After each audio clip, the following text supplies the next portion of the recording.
My guest is Judy Fyfe from St. Vincent de Paul. Always good to see you. Always good to be here. So, is this a busy time around St. Vincent de Paul? It is a very busy time. A very busy time. We are seeing certainly a lot of folks coming for our regular programs, our meal program, our pantry, and to get some items from our warehouse. We've also had a toy drive program for non-custodial parents. And so we've been able to help out some grandparents, some aunts and uncles, but also, and most importantly, those non-custodial parents who still want to be able to provide a gift for their child even though they don't have custody.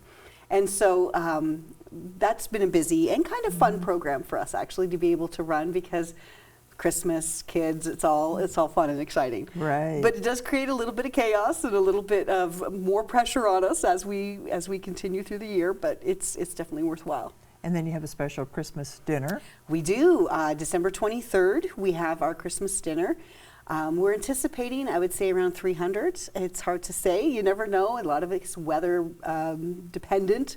And also, it's a bit of a crapshoot from day to day to see how many people will show up. But that's what we're anticipating. And so we're happy to be able to, with lots of help from our community, to provide a beautiful turkey dinner. And is it donated food, or how does this work? A mixture. Yeah. Some of it's food that we've had to purchase. Others have been donating turkeys and some of the staples for our kitchen, so that we've been able to incorporate that into the meal. So it's definitely reduced the cost for us to be able to offer this. Yeah. But what a joyful thing to be able to give folks who might not otherwise be able to enjoy sort of that festive meal, a chance to be together with their peers, their friends, their loved ones, and share this Christmas dinner. So. And on top of all that, we have a postal strike. We do have a postal strike, and we've been managing as best we can.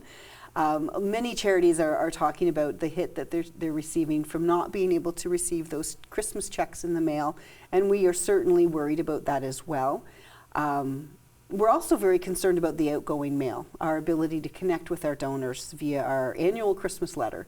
And so we've decided, well, we'll do what we can do, and that is to hand deliver our Christmas letters.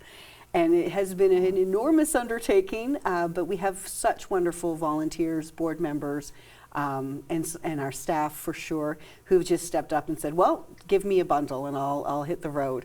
And so pretty big undertaking, but we're really, really satisfied that most at this point have been delivered. There'll be a few more over the coming weeks. Hopefully we get them out before Christmas. I think that's the goal. And I'm pretty sure we'll hit that target. We just didn't want to miss the opportunity to thank our donors. They are so important, critical for us to be able to serve the way we want to and to meet the need that the community's definitely showing. That is what a problem solving. We can't mail these things. What are we going to do? Exactly. Because they're mostly local, right? Most of your donors should be local. The vast majority are local. Oh, we have yeah. a few outside the city limits, and then we have a few sort of random things out west and many from other cities. But it's people, I think, who've loved what we've done and maybe have moved on but still want to support our work. But yes, by the vast majority are within the city limits. So super. What a great idea. And if that isn't enough, you've got a new building under construction. We do. How's that coming along? Oh, it's coming along beautifully. It seems like it's been a long time in the works, and it has been. But my understanding is mid-month we will start to see the structure put in place, and so I invite people to take a little sneaky peek as they drive by Charles and Bagot and see how it's coming together. I think that once that structure's up, it won't just be a dream anymore. It'll be a dream becoming a reality, and that's going to be really gratifying and really exciting for us to be able to see. Yeah, after we talked about it the last time, a couple of months ago, on my way home, I swung up that way just to see how it was going. You're right. It's like a giant Lego set. Exactly. It's great. I'm curious to see how it all comes together. Yes. Well, so am I, because of course we've been working off of drawings and plans, but to actually see it, not so much in the flesh, I guess, but in the bricks and mortar, to see this building come together, it's going to be quite exciting. And how many times bigger than what you've got now?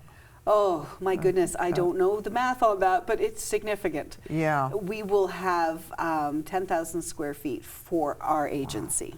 And if you've been to 85 Stephen Street, you know, what a blessing that's going to be for us. All under one roof, so no running across the parking lot to go from the warehouse to the meal program, which will be nice.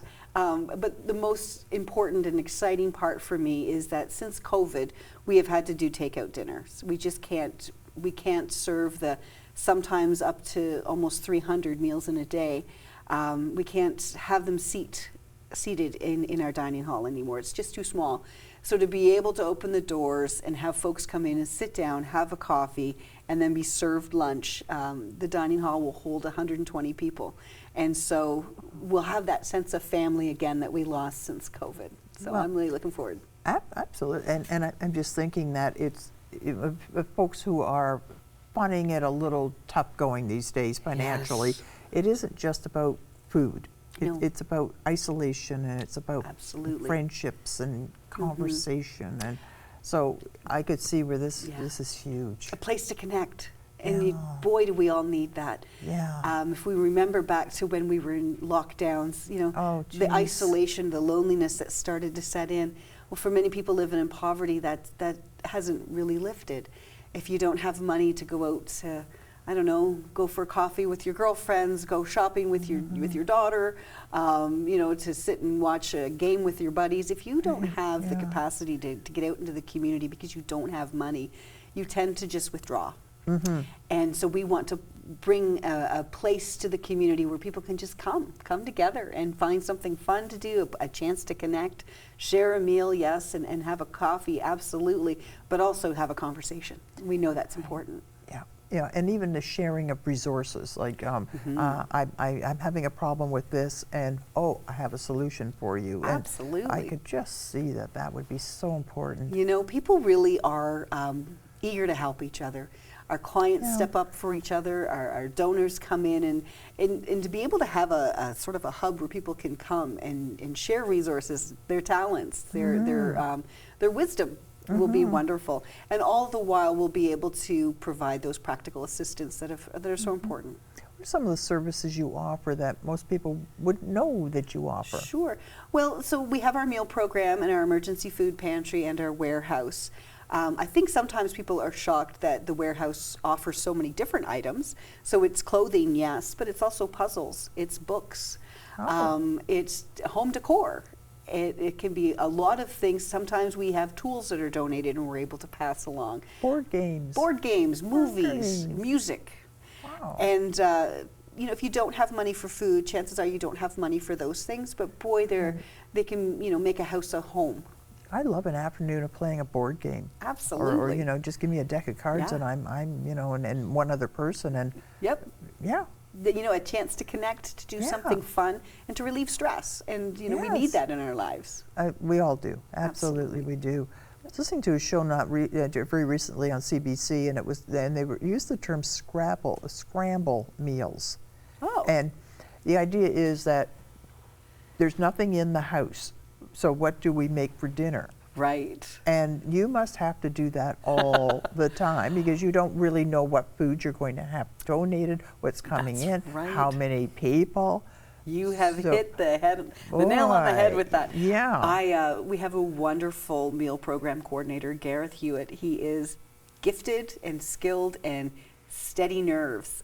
He is able to, at a moment's notice, take a look at all the things that have been donated and come with an idea to incorporate it. He has helped us keep food costs down by being able to utilize donations in really clever ways.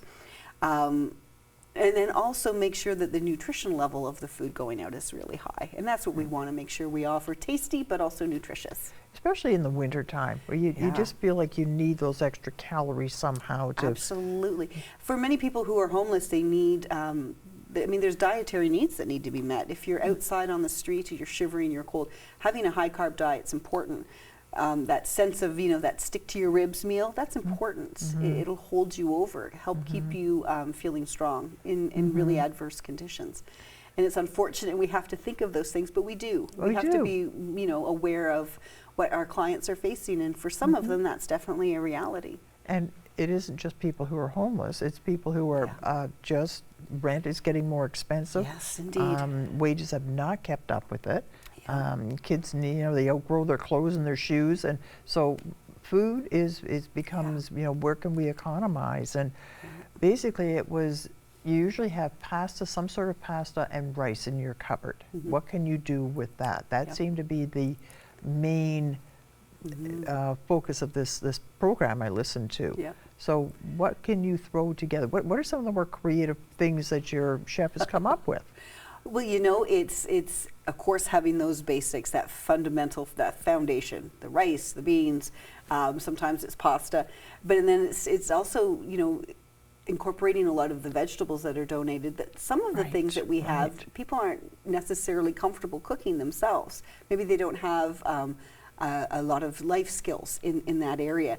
So he's able to take some of these things, and maybe it's, you know, loading up a soup and making it good and hearty, but also incorporating some of the things that sometimes people pass by and don't think to incorporate. And so that's definitely an area that he's been able to do that. And as we move into these cold months, boy, that beautiful hot bowl of homemade soup really does start our meal off nicely. And you can throw in some rice and that bulks it up. And yep, and you know, as more people show up and you realize, well, we need more soup, it's much easier to stretch a pot of soup. You know, you can add some more water and add some more of these fillers, if you will. a friend of mine calls it the once around the kitchen soup. There you go.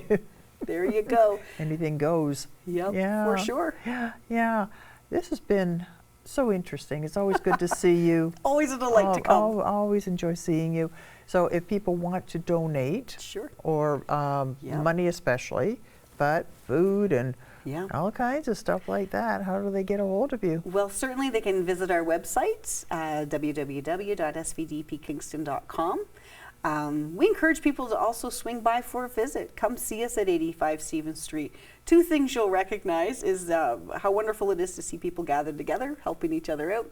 The second thing is you'll marvel at what we're able to do out of this tiny little building and why it is we need the new one so desperately. I can only imagine. There we go. You have a great Christmas. You as well. Thank you. Thank you so much. Okay.